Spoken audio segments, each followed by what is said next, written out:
Estamos por aquí. Les decía hace unos minutos, esta noche recibimos la visita del profesor Juan González, quien es profesor de la carrera de Ciencias Políticas de la Universidad Autónoma de Santo Domingo. De manera muy importante, analista, experto en los temas internacionales. Y como yo decía al hacer la pausa, poder hacer un análisis del panorama que se vive en estos momentos en el mundo de una manera totalmente objetiva y educativa. Profesor, bienvenido a este espacio telediario. Muchas gracias por la invitación, a sus órdenes. Maestro, el mundo, pudiéramos decir que en estos momentos se encuentra totalmente convulso, si no vamos a lo que vive entre Israel y Palestina, pero también lo que pudiéramos decir que se vive en el plano local entre República Dominicana y Haití. Otras situaciones y conflictos que tiene el mundo, ni decir de aquel análisis profundo que hizo usted en su momento entre la situación entre Rusia y Ucrania. Maestro, si lo viéramos así de una manera totalmente amplia, ¿cómo usted ve el panorama a nivel de política internacional con lo que vive en el mundo estos momentos? Bien, bueno, como usted acaba de señalar, el conflicto entre Israel y Hamas está generando una gran preocupación a nivel mundial, Sí, porque se desarrolla en Medio Oriente, que es una región que por la rivalidad que tiene entre las potencias sí, regionales y por la influencia de las potencias globales, es una de las regiones más tensas del planeta. Y en ese sentido, los conflictos en regiones como esta tienden a crear una preocupación de que se pueda extender más allá de los actores que se enfrentan. ok, Como hemos visto, este conflicto que estalla el 7 de octubre tras el ataque de Hamas, sí, que es una organización de resistencia palestina, contra Israel, y ha generado una cantidad de bajas que Israel no veía en décadas. sí, Es decir, ubicándonos en la guerra del Yom Kippur en sí, 1973, es el conflicto que enfrenta a Israel con los países árabes, especialmente con Egipto, Siria, el Líbano, entre otros. Este conflicto, desde ese momento, Israel no tenía tantas bajas como ha registrado en este ataque ok, que llevó a cabo Hamas. De manera que en el contexto que se desarrolla y por el impacto que ha sí, tenido, Israel y su gobierno han amenazado con dar una respuesta contundente a la organización.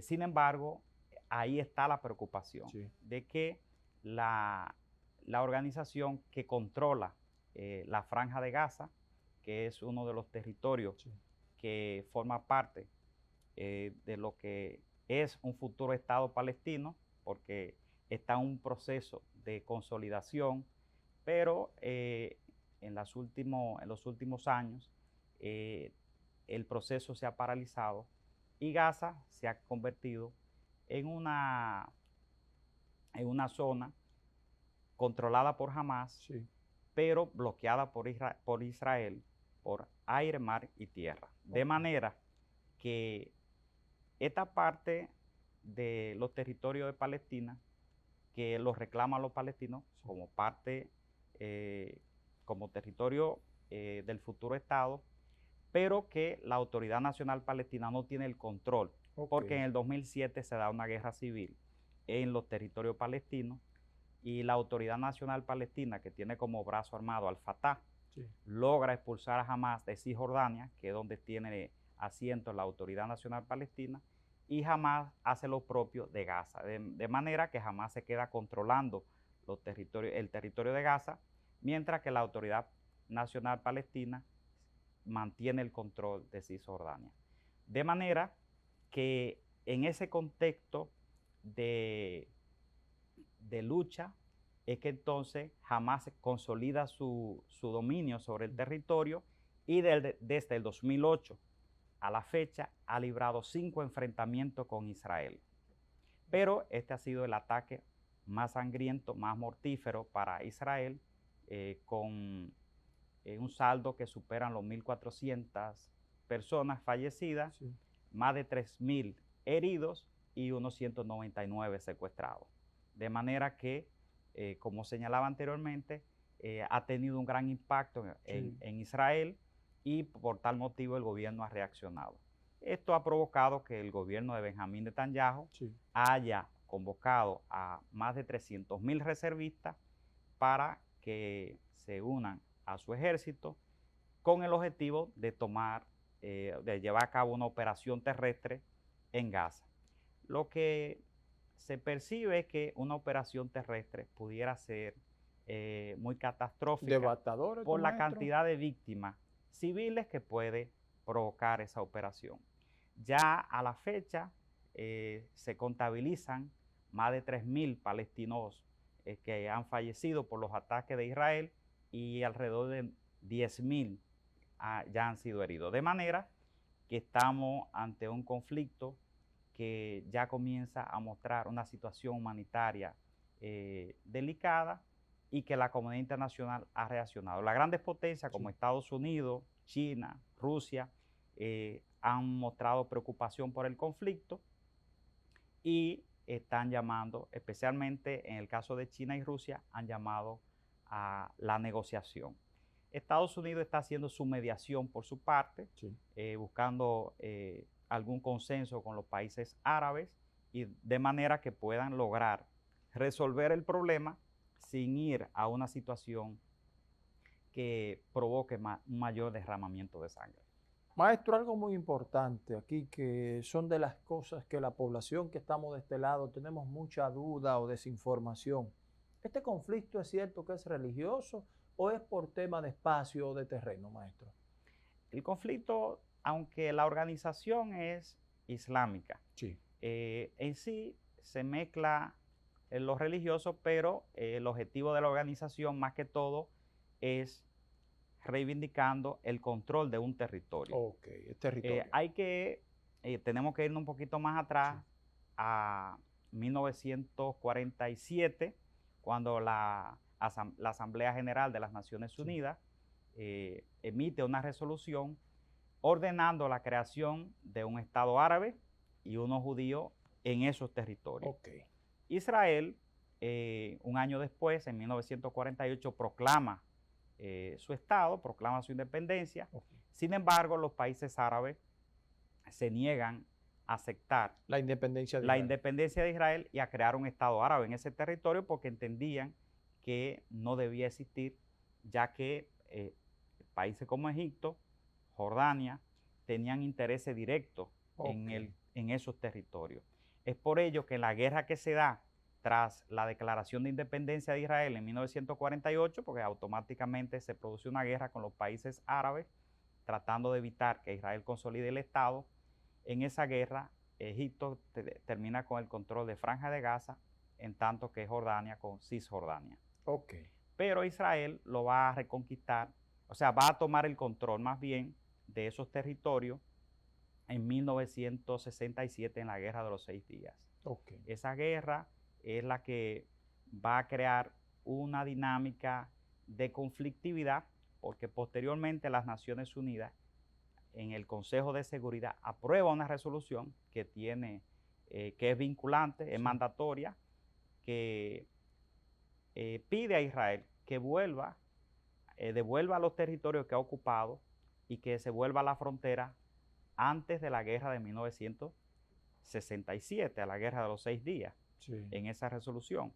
Sin embargo, Israel perdóneme, maestro, ¿se puso en marcha esa resolución? ¿Se ejecutó? No, claro que no. Justamente eso es lo que generó luego la guerra del Yom Kippur en 1973. Ahora bien, esa guerra del Yom Kippur marcó un punto de inflexión en la relación de Israel con los países árabes, porque Egipto en 1978, en los acuerdos de Camp David, lleva a cabo unas negociaciones con Israel y entonces se convierte en el primer país árabe en establecer relaciones con Israel. Israel le devuelve la península de Sinaí, pero no Franja de Gaza. Entonces, en ese sentido, ya se inicia un proceso, luego vienen los acuerdos de Oslo de 1993, que son auspiciados por la administración Clinton, donde está en ese momento, tenía como jefe de gobierno Israel Yitzhak Rabin, y por el lado de los palestinos Yasser Arafat. Esos acuerdos buscaban que Israel fuera cediendo, o sea, parte de esa administración a los palestinos, o sea, Franja de Gaza y Cisjordania, fuera un proceso entregándole autoridad a los palestinos de estos territorios que había ocupado en la Guerra de los 6 días, sí, y así se fuera consolidando la idea de un Estado palestino. Pero ese proceso no se ejecutó como se había planificado y por un lado Cisjordania, bajo el liderazgo de Yasser Arafat, que fallece, sí, en el 2004, mantuvo un proceso en la línea de consolidar el Estado palestino. Sin embargo, como señalaba en una ocasión anterior, la parte de Franja de Gaza no queda bajo el control, bajo la administración directa de la Autoridad Nacional Palestina, porque Hamás en el tiempo fue tomando mayor influencia en el territorio y en el 2006 Hamás gana las elecciones parlamentarias. Sí. Como Hamás se funda en la década de los 80, en el 87, de manera específica, en la primera intifada de los palestinos, es un levantamiento que llevan a cabo contra Israel, sí, y que Hamás se crea con el objetivo de destruir a Israel, porque inicialmente ese era Maestro, los estatutos fundacionales. Quiero interrumpirle ahí, porque hay un punto que no podemos dejar pasar por alto. La muerte de Yasser Arafat puede ser un elemento para provocar mayor rebelión de la zona de Hamás. Bueno, sin lugar a duda que la muerte de una figura como Yasser Arafat deja cierto vacío de liderazgo, sí, y eso naturalmente que se refleja luego posterior, sí, en el proceso en el cual Hamás gana. Aunque hay que destacar que Hamás, que llevó a cabo un conjunto de acciones sociales, sí, construcción de hospitales, etcétera, asistencia a familias de escasos recursos, le permitió ir ganando adeptos, apoyo entre los palestinos, y eso fue lo que permitió que en el 2006 pudieran ganar las elecciones parlamentarias. Sí. Pero no podían formar gobierno porque Hamás fue declarada como una organización terrorista por Estados Unidos y Europa.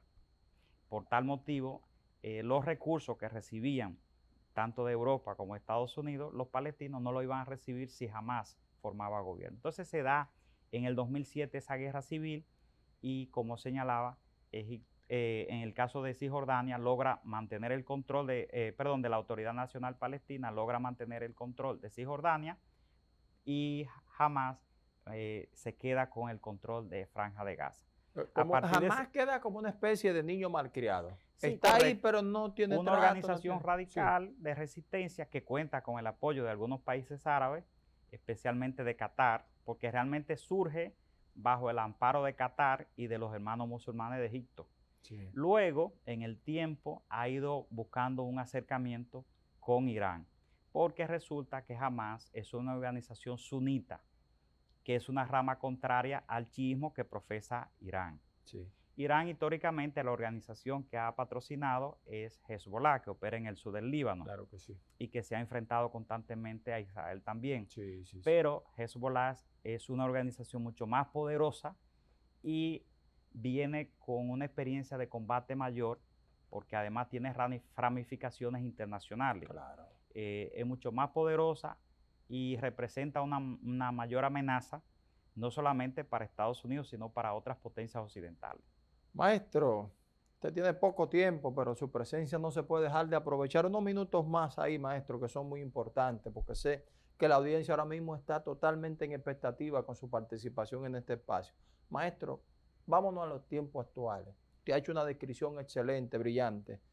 Se da a conocer la información de que posiblemente Joe Biden esté visitando Israel, maestro.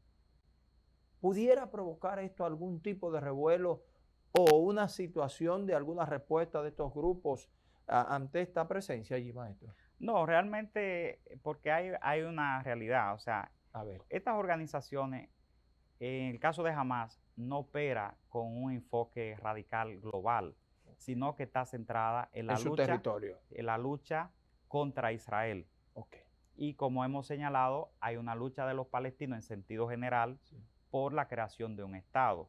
Entonces, la lucha de Hamás está circunscrita a la lucha contra Israel, no en una lucha global. como pudiéramos decir Al-Qaeda, por ejemplo, Sí. o cualquier otra organización. Bueno, mencionaba el caso de Hamas, Sí. de Hezbollah, Hezbollah. que es una organización que tiene ya ramificaciones internacionales y que pueden afectar los intereses. En el caso de la presencia de Biden en el Medio Oriente, lo que busca es llegar a ciertos acuerdos con los países árabes a fin de que se busque una negociación. O sea, salir del conflicto por la vía diplomática. ¿Por qué? Porque Estados Unidos, su principal preocupación en el mundo es la rivalidad con China. Sí. Por tal motivo, a Estados Unidos no le conviene quedarse como una potencia que está apoyando la agresión de Israel frente a los palestinos. De manera que el objetivo clave de Estados Unidos es que el conflicto pueda solucionarse por la vía diplomática. Maestro, ¿con esto se ven las posibilidades de algún acuerdo que pueda llevar la paz ante este conflicto, maestro? Bueno, las potencias, cuando deciden ponerse de acuerdo, al final se logran los objetivos. Sí. Porque si bien es cierto que Israel puede tomar decisiones, depende en gran medida de los intereses de Estados Unidos. Es decir, quien protege a Israel es Estados Unidos. Entonces, si Israel marca una raya que va en contra de los intereses de Estados Unidos, pudiera afectarle en el futuro esa decisión. Por lo tanto, tiene que tomar decisiones enmarcadas en los intereses de Estados Unidos. Excelente. Maestro, usted se me va. La situación que se dice en el plano local de que en Haití hay presencia de alguna mezquita o grupos, así, ¿usted ha escuchado algo de esto, maestro? Sí, es una información que hemos visto en los medios y que es algo que no solamente en Haití, sino en el Caribe ha ocurrido, incluso aquí en República Dominicana. Pero el Islam no necesariamente quiere decir que todos los que profesan el Islam son radicales, no. El Islam no necesariamente está enfocado, o sea, el Islam no está enfocado en el radicalismo. Hay algunas organizaciones que por razones políticas o por luchas que tienen desde el punto de vista geopolítico, promueven el radicalismo como medio de lucha para conseguir algunos objetivos. Pero eso es muy distinto a lo que es la religión, que no profesa exactamente el radicalismo. Excelente. Señor, interesante conversación, cortica pero buena, con el profesor Juan González, profesor de Ciencia Política de la Universidad Autónoma de Santo Domingo. Maestro, yo creo que debemos ver la agenda porque en estos días, no muy lejos, usted tiene que volver por aquí, maestro. ¿Qué le parece? No, usted sabe que estamos a sus órdenes. Para mí es un honor compartir con usted y con la audiencia. Muchísimas gracias. Señor, interesante participación. Hago la pausa ya porque ya está conmigo en los estudios el licenciado Lenín Francisco para seguir conversando con todos ustedes. Lo que ocurrió hace unos días, donde una cantidad de jóvenes intentaron utilizar documentos falsos para entrar a los Estados Unidos, resulta preocupante para todos nosotros. Hacemos la pausa y retornamos de inmediato con todos ustedes.